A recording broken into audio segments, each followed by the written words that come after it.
Hello, welcome to MJR RPG, a podcast where tabletop role-playing game reviews, replays, so on and so forth. The following narrative replay is for my own Call of Cthulhu / Cthulhu Dark Ages scenario, Branches of Bone, set in the 8th century and focusing on a Viking raid on a Northumbrian monastery. If you're a player or just don't want to know everything about the scenario ahead of time, you can read or listen to the first spoiler-light section of my overview of Branches of Bones, or you can purchase it straight away on Drive-Thru RPG. This replay is completely full of spoilers. If you're ever thinking of playing the scenario, turn away now. Otherwise, on to Branches of Bone, Part 1. I, Esker Yellow-Eye, failed my people. My raiders drown, the longships sink, the fields go fallow, and our families starve. But Freya has gifted me a vision. On the island of Skogerbane, southern heathens hold a relic of Yggdrasil in their stone temple. For my people, for Freya's will, and for my honor, we sail to Skogerbane.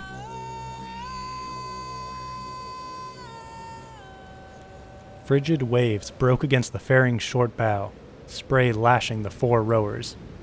Ahead, dull moonlight lit the craggy isle of Skogerbane, the Vikings' goal.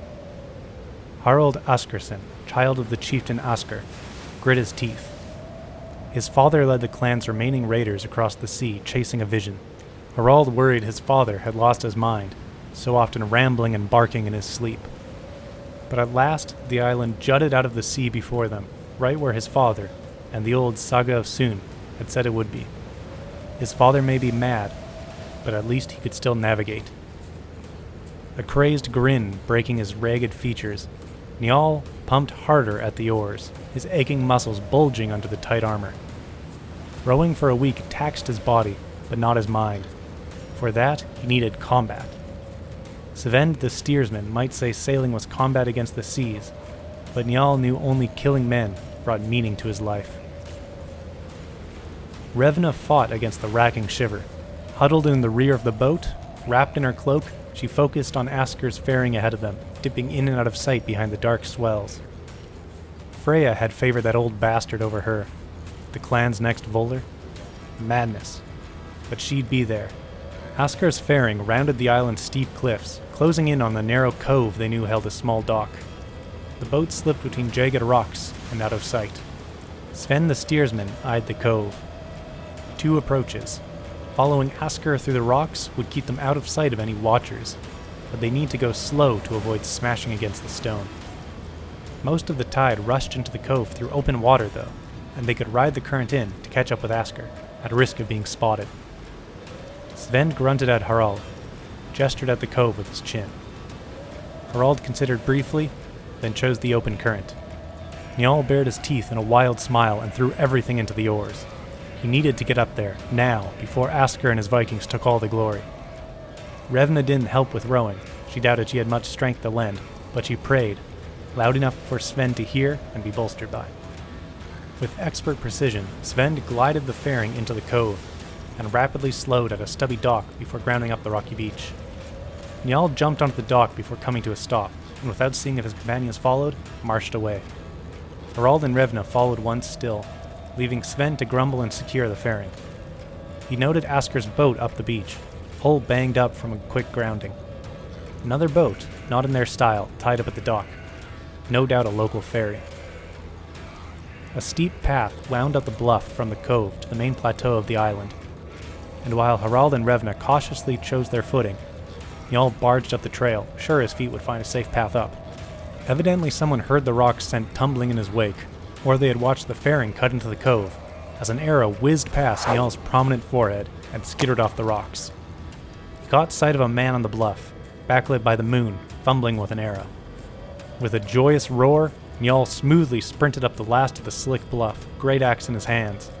The man, an old man, Njal now saw, stared with wide eyes, jabbering something in his foreign tongue. He raised his bow, and the string promptly snapped in half when he drew. He looked at it dumbly, then back up at Njal just in time to catch the axe blade between his eyes. His companions crested the bluff in time to see Njal stalking away from the scattered remains of the old man. A trail ran into the center of the small island through sparse copses of ash trees to a stone temple. Its front double doors had been broken open, the sounds of shouts and screams drifting out with torchlight. Harald, Sven, and Sevna hurried after their berserker, passing through the small courtyard at the front of the temple. Harald noted it was the only structure. On past raids, there had been houses, sheds, dorms. They stepped over a body in the doorway, cleaved down by a sword, and entered the high-ceilinged church. While the building was stonework, 2 internal wooden structures crowded the hall, doorways facing inward. As Harald walked past them, sword and shield in hand, chickens clucked and goats brayed from the right structure. He stopped, cracked the door open.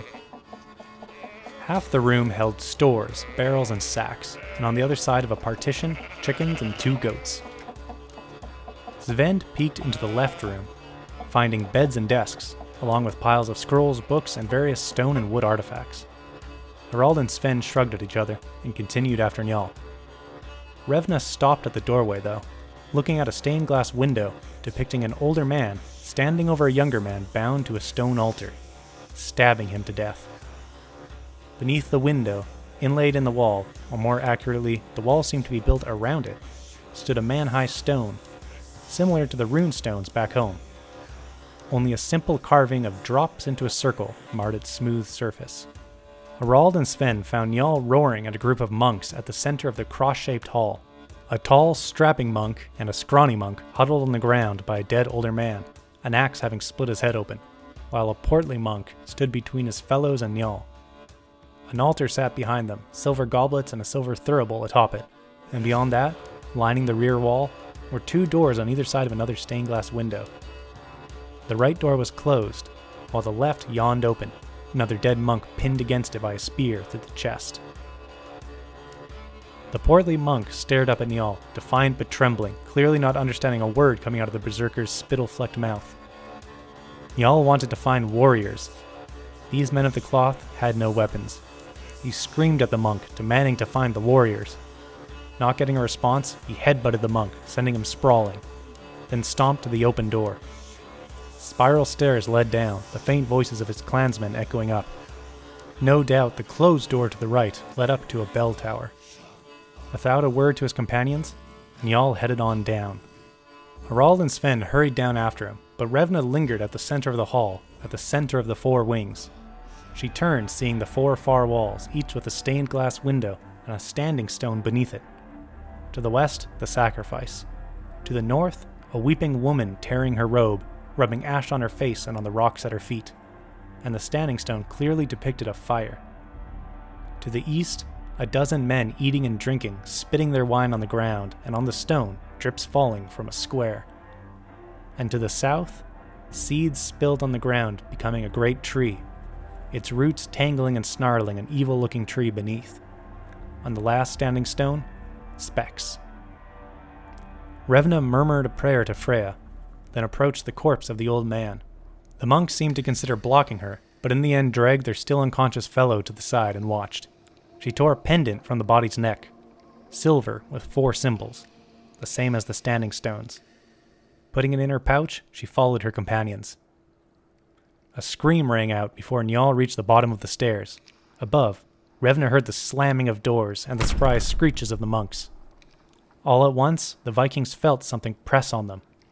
Just a brief pressure on the head, but all of them had a dreamlike vision. For Revna, Harald, and Sven, it was brief, just a sense of looking down on a crowd of people. But for Njal, it was more. He stood on the island, but without the church. Far below him, crowds of sparsely clothed people dragged large stones to him. They stood them on his roots, dragging down painfully into the earth. And then it was gone. Njal felt lightheaded, and he itched. Rashes broke out on his hands, joints, and his skin felt tight. Hurrying the last few steps, Njal, Harald and Sven on his heels, entered the crypt. Leaning against one of 6 pillars, Skarde, one of the other Vikings, clutched a weeping gut wound. Seeing Harald, he pointed and said, "Your damned father stuck me."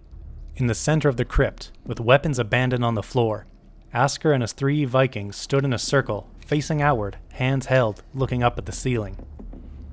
Their mouths gaped open, eyes rolled back in their sockets. Harald saw blood indeed coated his father's sword. He demanded Skarde explain what happened, but the man's head lolled, skin pallid, breathing shallow. Harald knelt down. He knew a bit about fixing people. A bit. Revna pushed Harald out of the way before he could do any damage. She took out her pouches, readied herbs, and inspected the wound. Deep, a ragged chunk of flesh ripped away, revealing slippery innards beneath.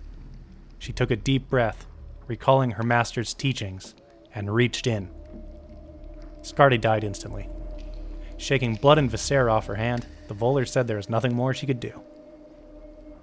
They all realized they could hear whispers skidding around the edges of their hearing. The echoes in the crypt made it difficult to find the source, but Sven eventually tracked it down to Asker and his frozen Vikings. Whispers slipped out of their mouths, despite still jaws, tongues, and throats. Extremely quiet, but Sven could make out brief words. Freedom, hungry, tired, awake, awake, awake. Only Asker whispered intelligibly. The others spoke in languages unknown to Sven, though he thought one of the other voices was in the tongue of the heathens upstairs. Trying to shake Asker or the others out of their fugue state proved fruitless, as did screaming or slapping them. Even bodily yanking at one of the Vikings only managed to break his arm, cracking at obscene angles to maintain its grip on its neighbor. Shaken and confused, they looked around the crypt, taking in the details they'd ignored thus far. Murals covered 3 of the walls, depicting an army of soldiers in unfamiliar uniforms, and carrying smoking swords and spears, marching towards the far wall. The wall that stood out by lacking similar murals, and it appeared to bisect the murals, as if it had been built later, blocking off more of the room. The wall was blank, with the exception of a sigil in the center, cracked, as if it had been struck with a sword or axe. A tree, surrounded by 4 symbols, which Revna recognized as the same as the standing stones in the hall, and around those, a ring of some script she didn't recognize. Similar in a way to her own people's runes, but older, much older, wild, savage. She shuddered and turned away from the blasphemous scrawlings. With a deep breath, she slipped under the arms of Asker and his cripples, and sat in the middle of their circle. She withdrew 2 pouches, one full of the herbs and plants used to alter her mind, open the door to the realm of the gods. From the other, she dragged out a live rabbit. Slaughtering the rabbit and smearing its remains and herbs on the floor, her arms, her face, her tongue, she began humming and chanting. As her eyes rolled into the back of her head, the augury began. In her fugue, Revna didn't feel it, but for the other 3, again something pressed on them, and this time, they all saw it. They all felt something worm through their skin and bones. Njal watched the savage people below him dance about fires set by the northern standing stone. They rubbed ash on the stone and it grew heavy, pulling his roots into the ground. To Sven's east, the tribesfolk drank salt water from the sea, then spat it back up on the stone. It glowed, and its glow tore at its roots. West of Harald, the wild men and women slashed and stabbed, spilling their blood over the stone. He drank deep, thirsty, but so did the stone, and it grew fat, plunging down, dragging him down, into a slumber he could rage against, but not resist. Back in the crypt, they breathed heavily, scratching at reddening skin. Njal winced at stinging in his fingers and joints. Scabs grew from the rashes, thick, brown, jagged. He covered them up, but fretted at the raw and bulging tips of his fingers, as if the bone beneath pushed at the skin, trying to break free. And in Revna's vision, she saw fire fall from the sky, a great mass, screaming, tumbling down and smashing into a primordial Skogerbane. A thing lost and abandoned, it squirmed and mewled, hugging the earth and digging into the stone. Then she saw a great tree, rising from Skogerbane, ringed in fire, striking into the sky and burning away the clouds. Its roots wormed through the oceans and continents, choking out the kingdoms of men. Revna awoke with a choking cough. The others watched, waiting for her wisdom. In the silence, the words of Asker whispered through the crypt. Free, awake, finally, hungry. Revna shakily stood. They hadn't found Freya. Not Yggdrasil, something else. something worse.